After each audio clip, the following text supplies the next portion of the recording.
शांत, सनातन, अप्रमेय अर्थात प्रमाणों से परे, निष्पाप, मोक्ष रूप, परम शांति देने वाले ब्रह्मा, शंभु और शेष जी से निरंतर सेवित, वेदांत के द्वारा जानने योग्य, सर्वव्यापक, देवताओं में सबसे बड़े, माया से मनुष्य रूप में दिखने वाले, समस्त पापों को हरने वाले, करुणा की खान, रघुकुल में श्रेष्ठ तथा राजाओं के शिरोमणि राम कहलाने वाले जगदीश्वर की मैं वंदना करता हूँ। हे रघुनाथ जी, मैं सत्य कहता हूँ और फिर आप सबके अंतर आत्मा ही हैं। आप सब जानते ही हैं कि मेरे हृदय में कोई दूसरी इच्छा नहीं है। हे रघुकुल श्रेष्ठ, मुझे अपनी निर्भरा अर्थात पूर्ण भक्ति दीजिए और मेरे मन को काम आदि दोषों से रहित कीजिए।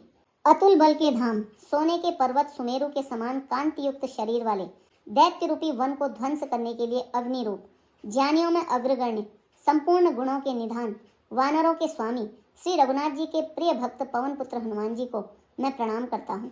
जाम्बवान के सुंदर वचन सुनकर हनुमान जी के हृदय को बहुत प्रसन्नता हुई।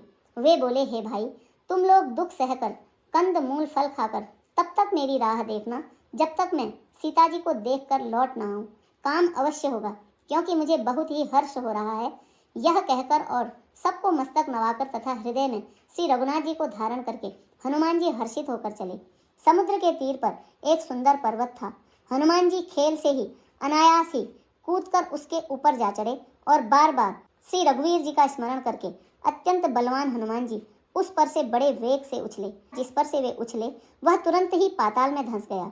जैसे श्री रघुनाथ जी का अमोघ बाण चलता है, उसी तरह हनुमान जी चले। समुद्र ने उन्हें श्री रघुनाथ जी का दूत समझकर मैनाक पर्वत से कहा कि हे मैनाक, तू इनकी थकावट दूर करने वाला हो, अर्थात अपने ऊपर इन्हें विश्राम दे। हनुमान जी ने उसे हाथ से छू दिया, फिर प्रणाम करके कहा, भाई, श्री रामचंद्र जी का काम किए बिना मुझे विश्राम कहाँ। देवताओं ने पवन पुत्र हनुमान जी को जाते हुए देखा। उनकी विशेष बल बुद्धि को जानने के लिए, परीक्षा लेने के लिए उन्होंने सुरसा नामक सर्पों की माता को भेजा।